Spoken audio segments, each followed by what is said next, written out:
welcome to the Newsek Sunday Guardian Roundtable. We have with us Dr. Ramel Tikku. He is the Director of Internal Medicine at Max, and after which we will also be talking to Dr. Harsh Mahajan of Mahajan Imaging. But first, we have Dr. Tikku with us. Dr. Tikku, a name that is very much in demand. I mean, for all the right reasons and some of the wrong. I was hoping we were done with this COVID wave, but second surge is back again. So, what is your first advice off the bat to people who say we only want to consult Dr. Tikku or this doctor, that doctor? I mean, I'm sure there is a shortage of time. So, you have a whole lot of pressure on you also. Well, my advice to such people would be just go and see anybody virtually. It doesn't really matter. All the doctors know how they have to deal with COVID patients. We are experienced enough now. And we are so overloaded with work, I can't really tell you. We have patients who are admitted in the hospital. We have to go for rounds, and then the virtual consults. Each consult takes about 10, 15 minutes. Even if you cut down by 5 minutes, still you have to use your brain, you have to use your intellect, clinical acumen to reach to a diagnosis, do things, tell them what to do, what not to do, where to do the CT, where to do the lab tests, if they need admission, where they have to get admitted, beds are not available. It's very taxing mentally. It drains you completely. So because all the doctors are overburdened, so whoever has a little bit of time for you, just go and consult them. Or otherwise you'll be left with nothing. At least some advice is better than no advice. That is what is happening right now. People are not able to have access. And the ones who are actually very sick, they're ending up wasting a lot of time. So they need urgent attention. They have to be in touch with one or two doctors. Keep one doctor as a backup. Because if you need admission, if your saturations are dipping, somebody has to tell you what you need to do. And even with hospitals, you can't be very choosy. I mean, if you go to the app, it tells you that there are beds available. But if you look at private hospitals, top hospitals, or even top government hospitals, whether it's RML, Safdarjung, AIIMS, they're all full. So, but there are other hospitals also which are well equipped. They have good doctors. Everybody knows how to handle it. So you can't be choosy. Just grab it, whatever you're getting. And even now, people are not following COVID-appropriate behavior. They're not wearing the mask properly. They still haven't understood the whole thing. And now it's airborne, I'm told. No, it is more airborne. So now, what this double mask? What should one do?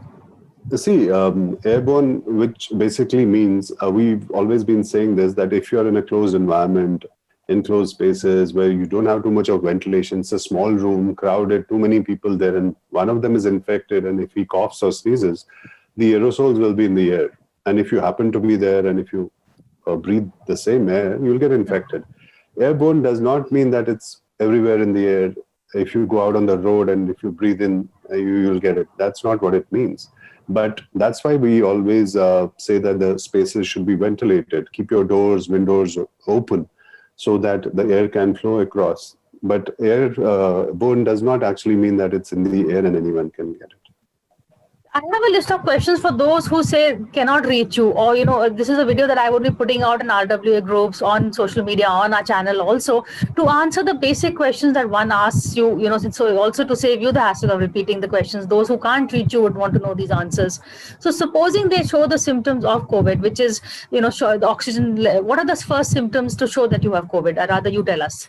See, initially in the first 5 to 7 days, it behaves like flu, any other flu. Like fever, body ache, headache, cough, cold. And then usually 5 to 7 days later, it can progress in certain cases to pneumonia when the lung involvement happens. That's when the cough is persistent. You get bouts of these cough, and fever is also persistent. Beyond 5 to 7 days of fever, cough, chest discomfort, blood and sputum, and your saturations dipping, oxygen levels dipping from 94 downwards. That is the sign that lungs are involved and you need urgent attention. And that's when you should talk to your doctor.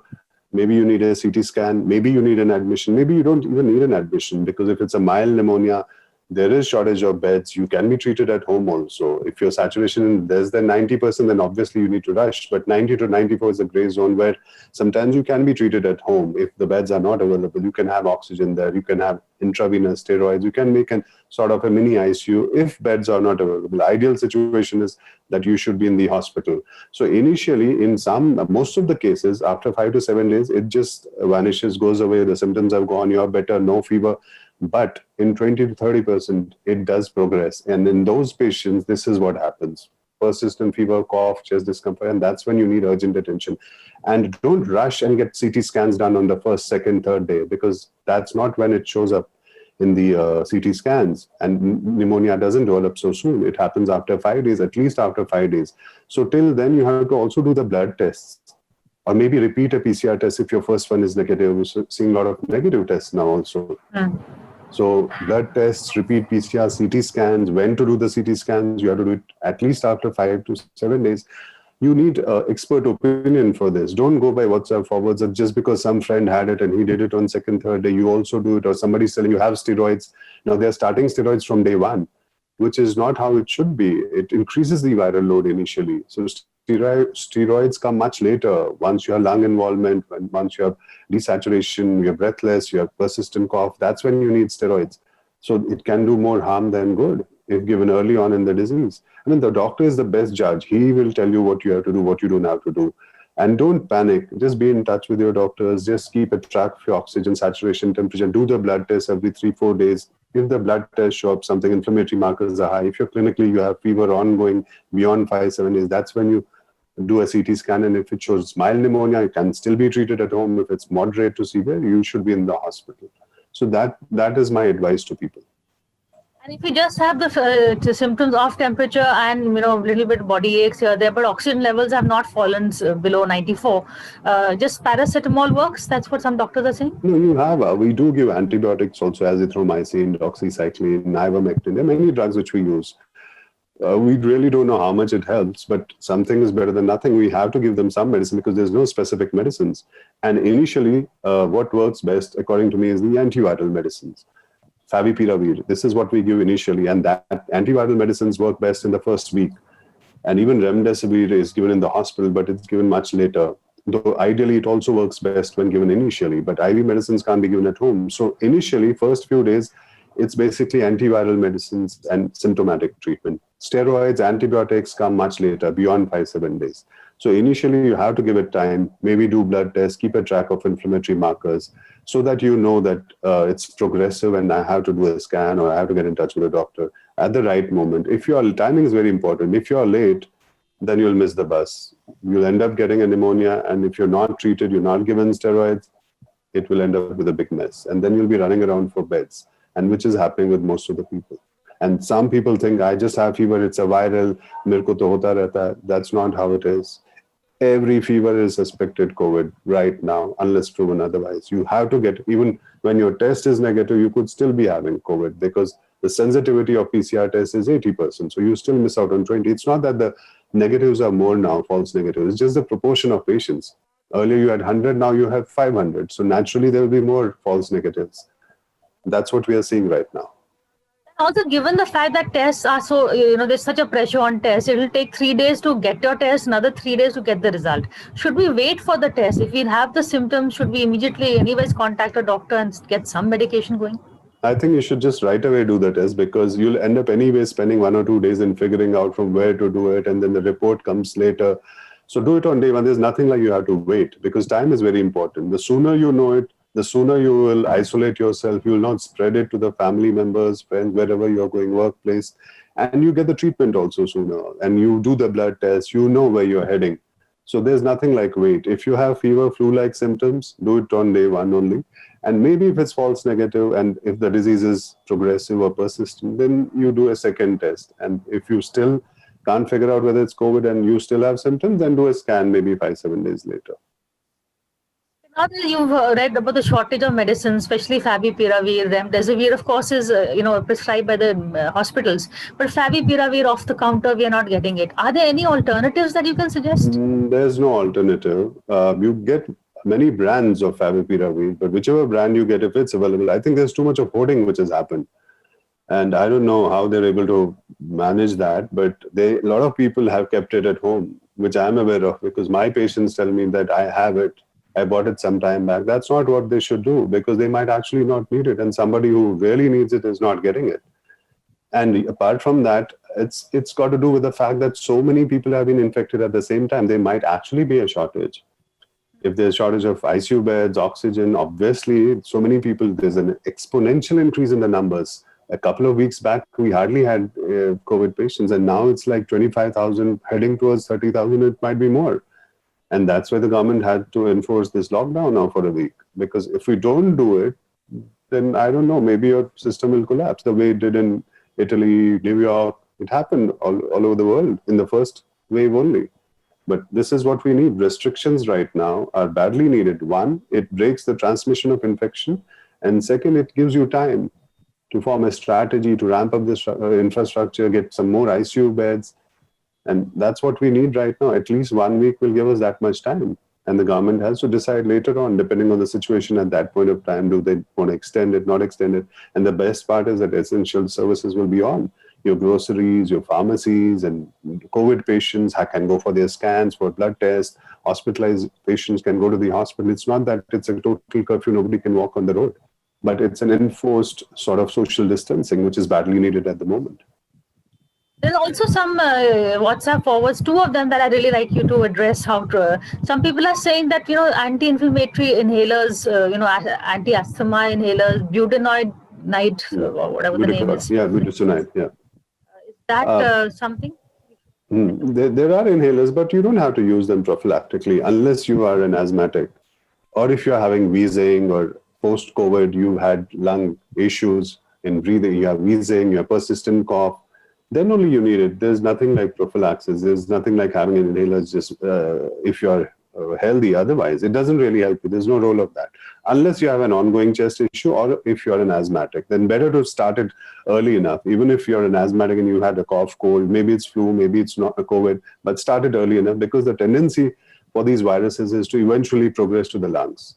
So for those patients, it makes sense, but not otherwise healthy people. They should not be taking inhalers unnecessarily.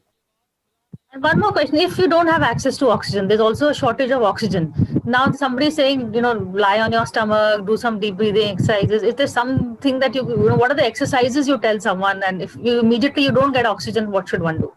See, lie on the stomach makes sense because prone ventilation does help. It expands your lungs. So if you're desaturating, if your saturation is less than 94%, you can do that at home.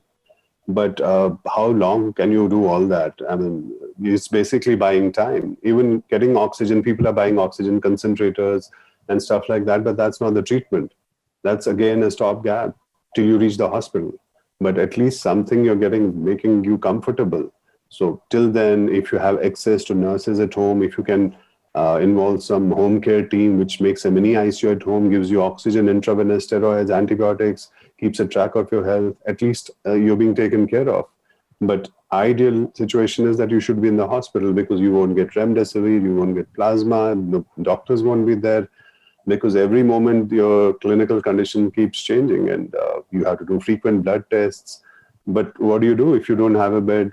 This is your last resort. You have to get oxygen at home. You have to have access to doctors at home. There are doctors who are going and seeing COVID positive patients at home, taking care of them and adjusting their BiPAPs, the non-invasive ventilators, and advising them. I mean, we have to do that. There is no way out.